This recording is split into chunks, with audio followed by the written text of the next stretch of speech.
The golden rays of the late afternoon sun painted long shadows across the busy streets of downtown as 18-year-old Barron Trump walked with his two closest friends from high school. The three young men had just finished up at a nearby bookstore where they'd been browsing through college preparation guides and sharing jokes about their upcoming graduation.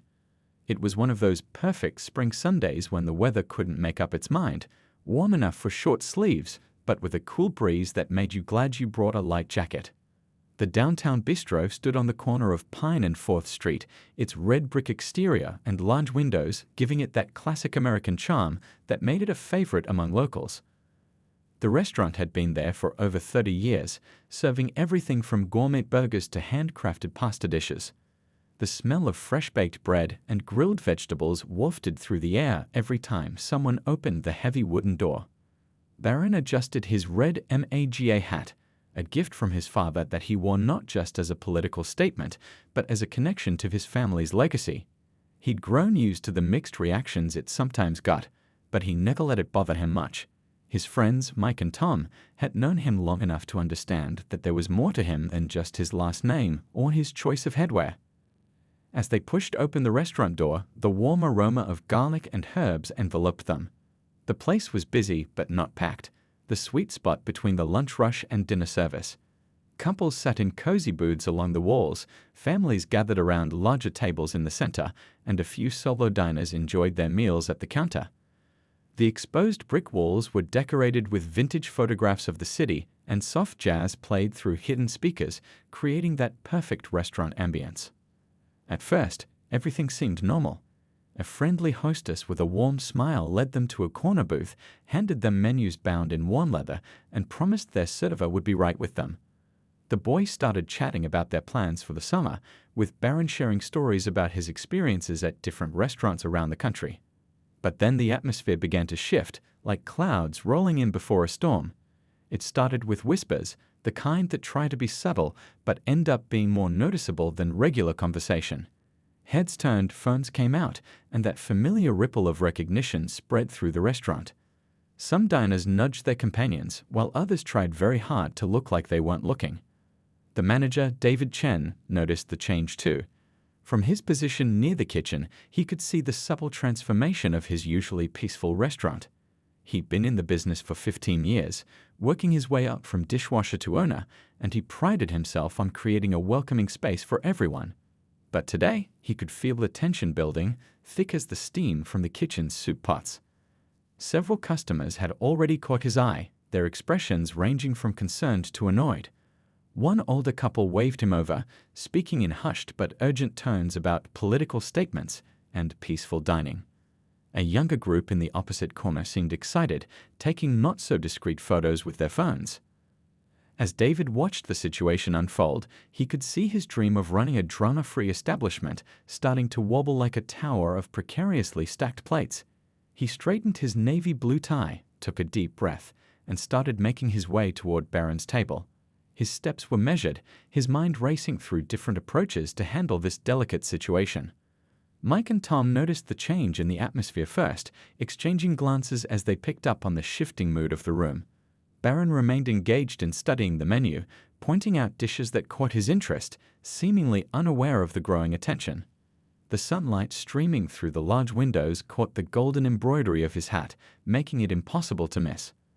David Chen's approach to their table felt like slow motion, each step carrying the weight of potential consequences. He wasn't just walking over to speak to a customer. He was about to navigate a moment that could easily end up on social media and news outlets across the country. The jazz music that had seemed so perfect just moments ago now felt like an ironic soundtrack to the tension building in his restaurant.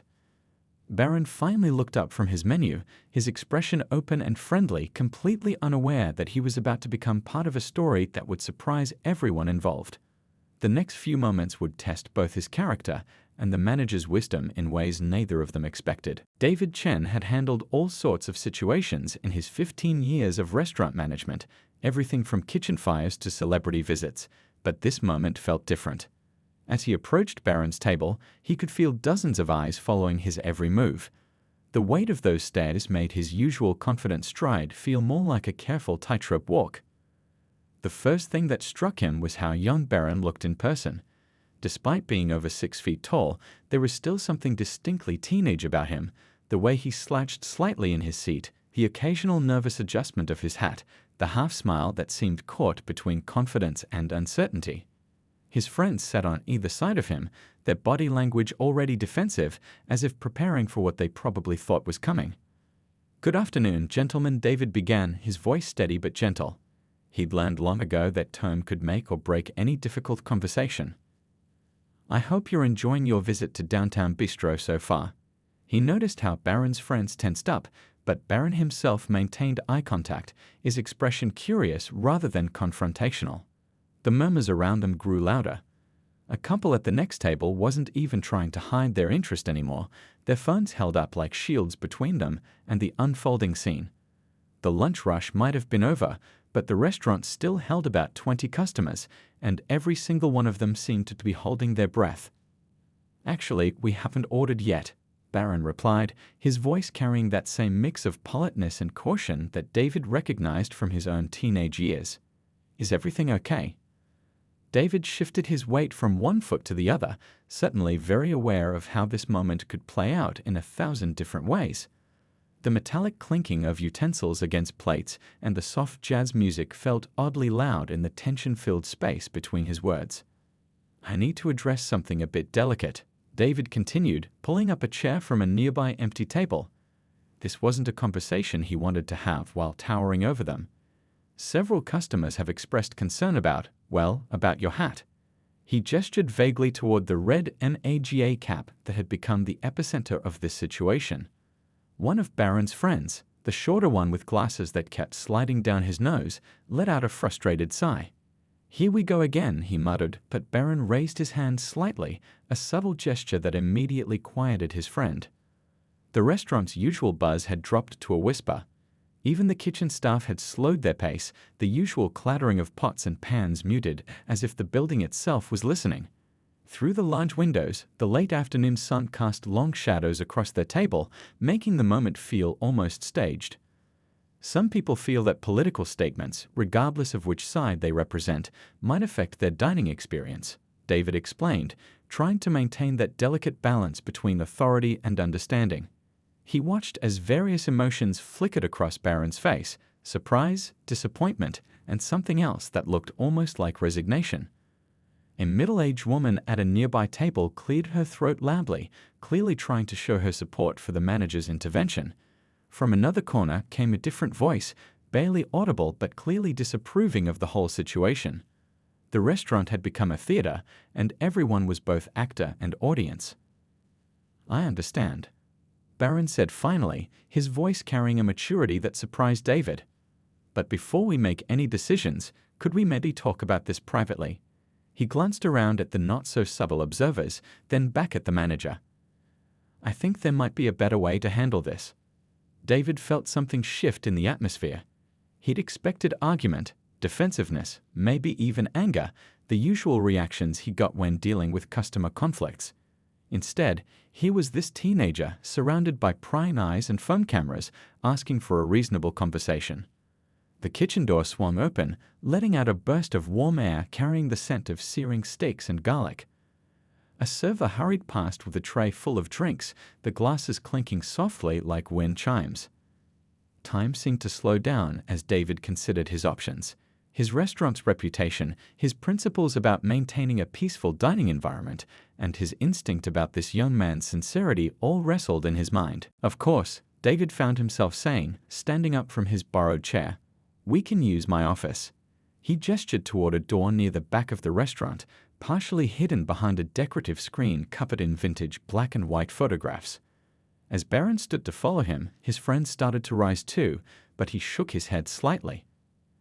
"I got this," he told them quietly, that half-smile returning to his face. "Order me something good if the server comes by." The walk to the office, though only about 30 feet, felt like crossing an ocean. Every step was accompanied by the supple sounds of phones being picked up, photos being taken, and whispered conversations starting. David could already imagine the social media posts being crafted, the headlines being written. But somehow, watching the composed way Barron carried himself through this gauntlet of attention, he felt an unexpected glimmer of hope about how this situation might turn out. David's office was smaller than you might expect for a successful restaurant manager. A modest desk occupied one corner, its surface covered with stacks of invoices, scheduling sheets, and a well-worn laptop. The walls were lined with framed reviews from local newspapers, each one telling the story of downtown Bistro's journey from a simple cafe to a neighborhood institution. A small window let in strips of afternoon light through its partially opened blinds, creating patterns on the worn carpet below. The space smelled faintly of coffee and old paperwork, with hints of kitchen aromas sneaking in under the door. As David closed it behind them, the restaurant's busy sounds became muffled, like a radio turned down to background volume. He gestured to one of two chairs facing his desk, taking his own seat in the weathered office chair that had been with him since he first took over the restaurant. First, Barron began, surprising David by speaking first. "I want to thank you for agreeing to talk privately. Most people wouldn't have taken the time." He removed his hat and placed it on his knee, running a hand through his slightly flattened hair. The gesture made him look even younger, more like the teenager he was rather than the public figure people expected him to be. David leaned back in his chair, the familiar squeak of its springs providing a moment of normalcy in this surreal situation. "I appreciate you suggesting it," he replied, studying the young man before him. "Most people in your position might have reacted differently." A small smile crossed Barron's face. "You mean they might have pulled out their phones, started recording, and tried to make this go viral?" He shrugged. "I've had enough of viral moments to last a lifetime." The honesty in his voice caught David off guard. He prepared himself for defensiveness, maybe even anger, but not for this kind of straightforward conversation. The ceiling fan spun lazily above them, its soft whirring filling the thoughtful pause that followed. "You know," Barron continued, turning the red hat over in his hands, "sometimes I forget that this isn't just a hat to people. To me, it's something my dad gave me, something that connects me to my family. But I understand that to others, it represents something different." David nodded slowly, remembering his own teenage years when his parents' restaurant first opened. "I know something about carrying family connections," he said, gesturing to the oldest framed review on his wall. "See that? That's from when my parents first opened this place. They barely spoke English then, but they understood food and hospitality. Every decision I make here, I think about their legacy." The afternoon light shifted, casting longer shadows through the blinds. Outside, they could hear the muted sounds of the kitchen preparing for dinner service, pots clanking and voices calling out orders. It felt like a different world from the tension-filled dining room they'd left behind. "That's why you came to talk to me, isn't it?" Barron asked. "You're trying to protect what your family built." He paused, looking thoughtful. "You know, people often assume I don't understand things like that because of who my family is, but maybe that's exactly why I do understand." David felt something shift in the conversation, like puzzle pieces clicking into place. "It's not just about the hat," he admitted. "It's about finding a balance. Every customer who walks through that door, they all bring their own stories, their own beliefs. I just want everyone to feel welcome here, to focus on the food and the company instead of the politics." "But that's getting harder these days, isn't it?" Barron leaned forward slightly. "Everything seems to become political, even where you choose to eat lunch." He smiled slightly. "Or what you wear while eating it." A burst of laughter from the dining room filtered through the door, reminding them of the world outside this quiet office. David found himself looking at the hat on Barron's knee, seeing it differently now, not as a symbol that divided his customers, but as a personal item belonging to a thoughtful young man. "You know," David said, an idea forming, "maybe there's a way to turn this moment into something different than what everyone out there expects." He gestured toward the door. "Instead of it being a story about someone being asked to leave a restaurant because of their political views, it could be a story about two people actually talking to each other." Barron finished the thought, his eyes lighting up with understanding. "About finding common ground." David nodded, feeling a smile spread across his face. "Exactly. And maybe—" He glanced at his watch, then back at Barron. "Maybe I could join you and your friends for a few minutes. Share some of our best dishes, get to know each other a bit. Show people that good food and good conversation can bridge any gap." The ceiling fan continued its gentle spinning, the afternoon light kept painting stripes across the carpet, and somewhere in the kitchen a timer dinged. But in that small office, something had changed. What had started as a potentially volatile confrontation had transformed into something neither of them had expected, a genuine moment of understanding. As David and Barron stepped back into the dining room, the atmosphere had shifted yet again. The afternoon sun had dipped lower, casting a warm golden glow through the windows that seemed to soften the earlier tension. The watching eyes were still there, but now they held more curiosity than judgment. Barron's friends had ordered drinks. 3 glasses of lemonade sat on their table, condensation beading on the sides. They looked up with a mix of concern and relief as Barron approached, his hat now tucked away in his back pocket.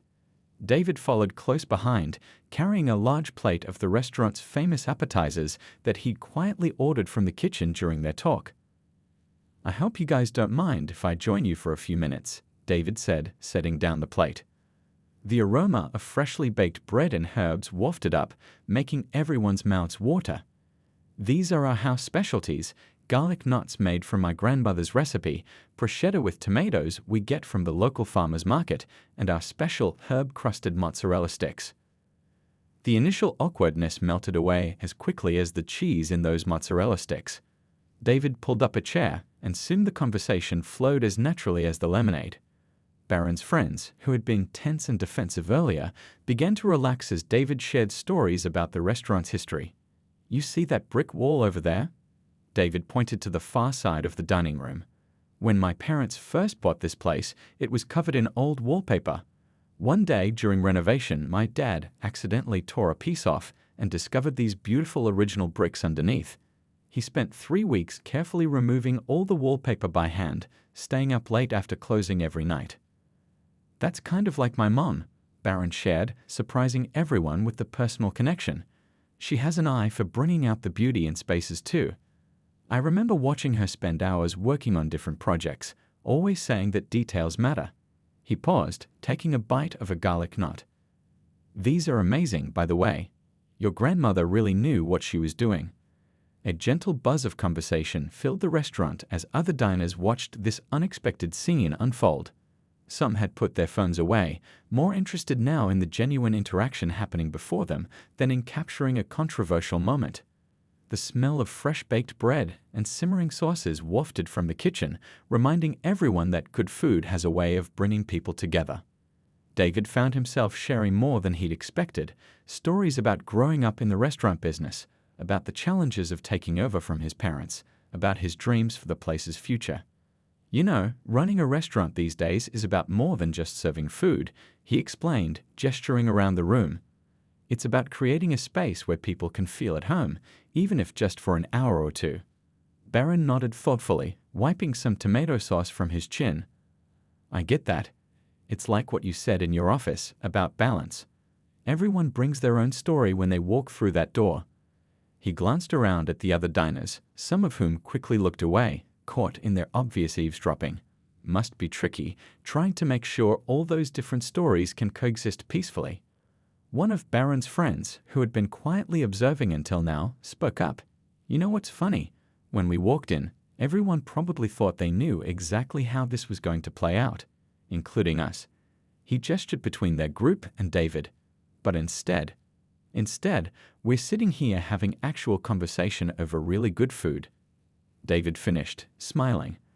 The late afternoon light caught the condensation on their lemonade glasses, creating tiny rainbows on the white tablecloth.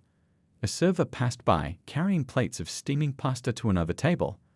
The regular rhythm of the restaurant continued around them, clinking glasses, murmured conversations, the distant sound of cooking from the kitchen. But something had changed in the air. The tension that had filled the space earlier had been replaced by something warmer, more hopeful. "You know what impresses me most?"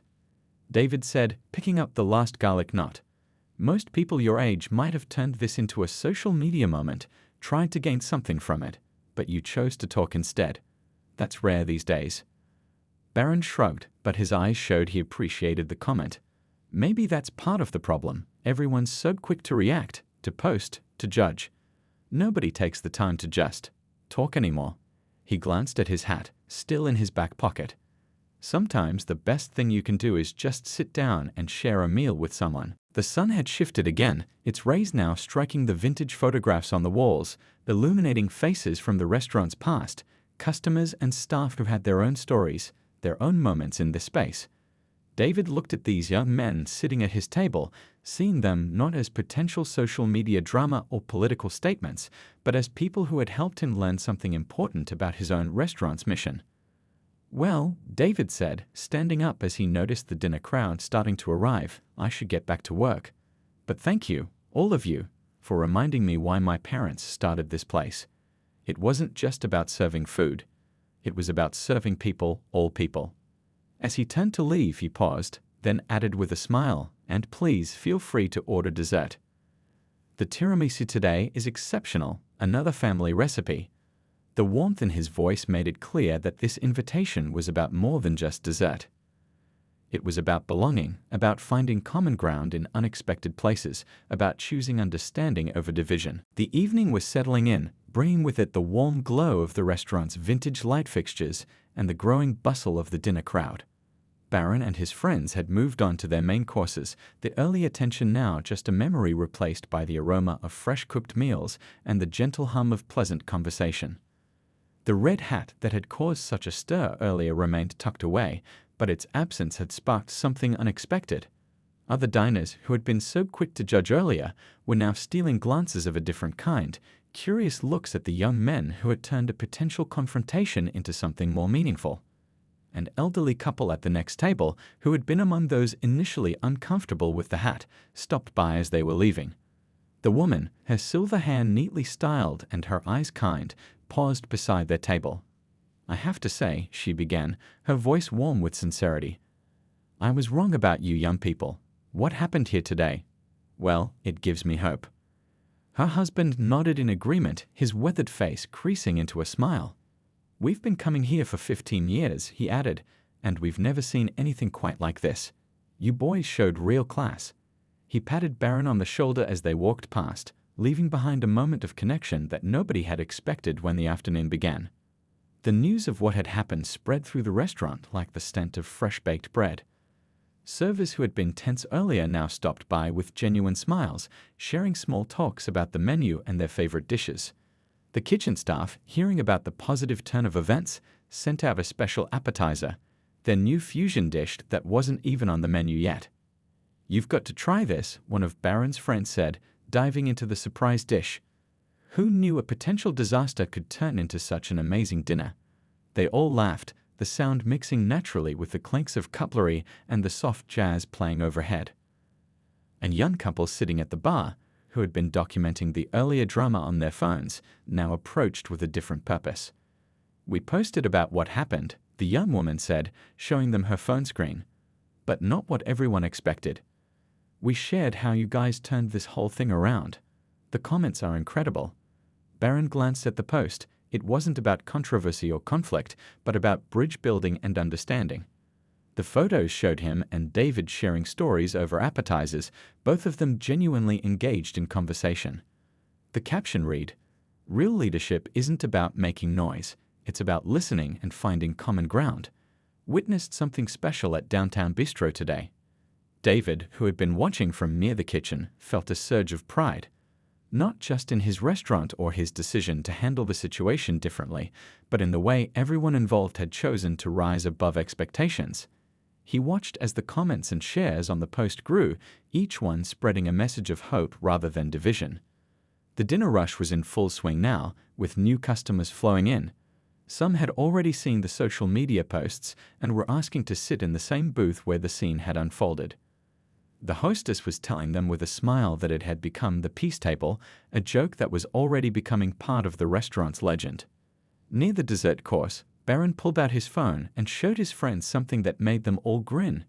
His own social media post was simple but powerful, a photo of the empty plate of garlic nuts, with the caption "Found more than just great food at Downtown Bistro today." Sometimes the best conversations start with a challenge and end with understanding.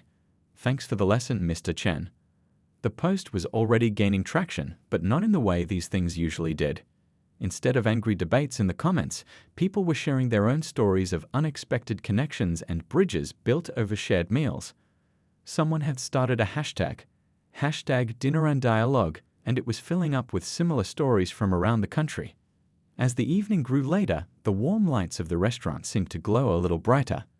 The vintage photographs on the walls looked down on a dining room that had transformed from a place of potential conflict into a space of genuine community.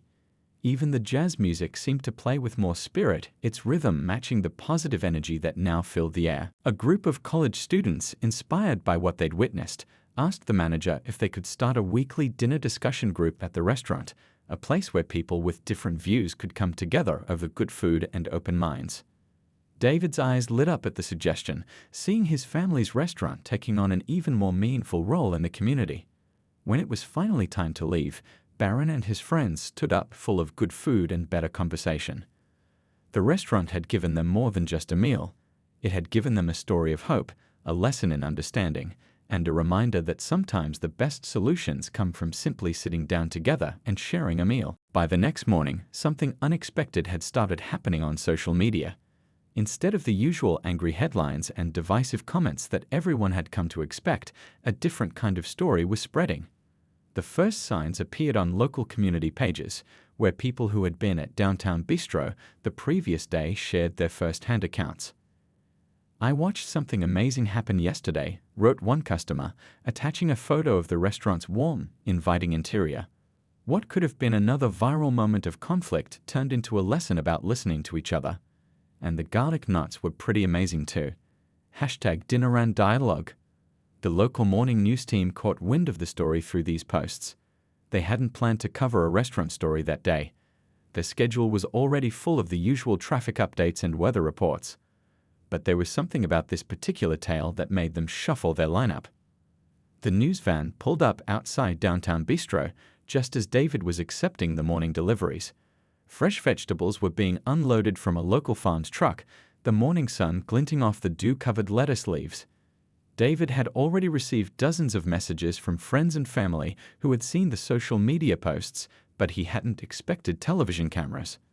"We just want to tell you a story," the young reporter explained, helping David move some boxes of tomatoes inside as they talked. "People are tired of division. They're hungry for stories about finding common ground, almost as hungry as they are for your famous garlic knots," she added with a smile. Inside the restaurant, the morning prep team was busy getting ready for lunch service. The clatter of pots and pans provided background music to their interview as David shared his perspective on the previous day's events. He talked about his parents' dream of creating not just a restaurant, but a gathering place for the community. He described how that dream had faced its biggest test yesterday and how a simple conversation had turned potential conflict into connection. The story aired during the noon news, just as the lunch crowd was starting to trickle in. The restaurant's regular customers sat at the counter, their eyes glued to the mounted TV screen, nodding in approval as they watched their favorite local spot become a symbol of something larger. But it wasn't just local news picking up the story. Social media platforms were lighting up with similar tales from across the country. People began sharing their own experiences of unexpected understanding found over shared meals. The hashtag Dinner and Dialogue that had started at Downtown Bistro was taking on a life of its own. "Just had lunch with someone I've disagreed with for years," one viral post read. "Turns out we both love Italian food and have kids the same age. Thanks at Downtown Bistro for the inspiration. Dinner and Dialogue." By late afternoon, the restaurant's phone was ringing constantly. Food critics wanted to review not just the cuisine, but the atmosphere of acceptance that had made the place famous overnight. Community groups called asking about hosting dialogue sessions over dinner. Even a few local politicians reached out, wondering if they could arrange bipartisan meetings in this newfound neutral ground. David's email inbox filled with messages from other restaurant owners asking for advice. How do you create that kind of environment? They wanted to know. How do you turn potential conflicts into conversations? The answer, David realized, was simpler than anyone expected. It wasn't about grand gestures or carefully crafted policies. It was about seeing people as people first, not as symbols or stereotypes or social media opportunities. It was about creating a space where good food could lead to good conversations. One particular message stood out among the flood of emails. It was from a restaurant owner in another state who had been thinking of closing his family business due to the increasingly tense political atmosphere in his town. "Your story gave me hope," he wrote. "Maybe we don't need to choose between standing our ground and finding common ground. Maybe we just need to share a meal and start talking." The lunch rush that day was unlike any the restaurant had ever seen. People came from neighboring towns, some driving for hours, not just for the famous garlic knots, but for a chance to be part of something positive. The line stretched around the block, but nobody seemed to mind waiting. Strangers in line struck up conversations, sharing their own stories of unexpected connections. Inside, David had to call in extra staff to handle the crowd. The kitchen hummed with energy as orders flew in faster than ever before. But something was different about this busy day. The usual stress of a packed house was replaced by a sense of purpose. Every plate that left the kitchen carried more than just food. It carried the possibility of bringing people together. The old photos on the walls seemed to watch approvingly as new stories unfolded beneath them. A tech executive and a plumber found themselves sharing a table and discovering their kids played in the same baseball league. Two elderly women who had been political rivals on the local council for years ended up splitting a dessert and planning a community garden project. As the afternoon sun slanted through the windows, casting long shadows across the busy dining room, David took a moment to lean against the counter and take it all in. The sound of laughter and conversation filled the air, punctuated by the clink of plates and the sizzle of the grill. This, he realized, was exactly what his parents had dreamed of when they first opened their doors, not just feeding people's bodies, but nourishing their capacity to connect with one another. 3 months after the day that changed everything at Downtown Bistro, the restaurant had become something more than just a place to eat. The warm summer evening air carried the sounds of laughter and conversation through the open windows, mixing with the gentle strum of an acoustic guitar from the restaurant's new weekly community gathering. David stood at his usual spot near the kitchen entrance, watching as the dining room buzzed with its usual diverse crowd. But now there was something different about the atmosphere. The peace table, as everyone had come to call the corner booth where it all started, had become a symbol of something larger than anyone could have predicted. Tonight, that same booth was occupied by a local high school teacher and 3 students working on a new project inspired by what happened here. They were planning a series of lunch and learn sessions where students from different backgrounds could come together over meals to discuss their lives, dreams, and perspectives. "You know what's amazing?" the teacher said to David as he passed by with a fresh basket of the famous garlic nuts. These kids came up with this idea themselves. They said if 2 people could find common ground here over dinner, maybe an entire school could do the same over lunch. The restaurant's walls had gained some new decorations alongside the vintage photographs. A beautiful hand-drawn mural now spread across one wall, created by local artists, showing scenes of people sharing meals together throughout history. Below it, a simple plaque read, "Every meal is a chance to listen. Every table is a bridge." Barron had kept in touch with David, sending occasional messages about how their story had inspired similar initiatives across the country. His original social media post had evolved into a movement, with restaurants from coast to coast hosting their own dialogue dinners. Some had even started scholarship programs for young people interested in using food service as a way to build community understanding. The kitchen staff had grown, now including students from the local culinary school who came to learn not just about cooking, but about creating spaces where differences could be celebrated rather than feared. The old recipes passed down through David's family were now being taught alongside lessons about listening and understanding. "You should have seen it earlier today," one of the servers told David during a quiet moment. "We had a businessman who comes in every day for lunch, usually sits alone with his phone. Today, he shared his table with a street artist who was sketching outside. They talked for 2 hours about their completely different lives. Neither one changed the other's mind about anything, but both left smiling." The restaurant's guest book, a new edition suggested by a regular customer, sat near the entrance, its pages filled with stories of unexpected connections. "Came in angry at the world," one entry read, "left remembering we're all just people trying our best." Even the menu had evolved, now featuring dishes that told stories of cultural exchange and understanding. Each week, the kitchen collaborated with different community members to create specials that represented their heritage. The descriptions included not just ingredients, but brief stories about the families and traditions behind each dish. David's phone buzzed with a message, another restaurant owner from across the country, asking for advice about starting their own community dialogue program. These requests had become so common that David and a few other restaurant owners had started a monthly online meetup to share ideas and experiences. The evening news played quietly on the small TV behind the bar, showing yet another story of division and conflict somewhere in the world.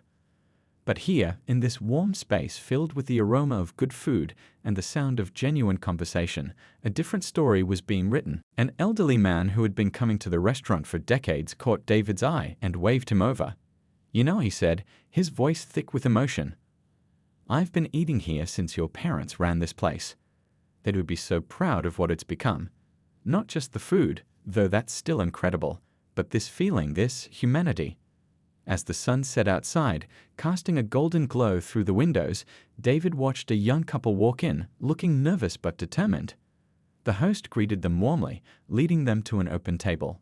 One of them was wearing a hat that might have caused tension a few months ago, but now it was just another detail in the tapestry of stories that made up an average evening at Downtown Bistro. The kitchen timer dinged, signaling that another batch of garlic knots was ready. David headed back to help, passing the wall where they'd hung a simple frame containing the red hat that started it all, a gift from Barron, sent with a note that read, "Sometimes the best conversations start when we're brave enough to see past what divides us." As he pulled the fresh bread from the oven, David smiled, remembering something his father used to say, "Food feeds the body, but kindness feeds the soul."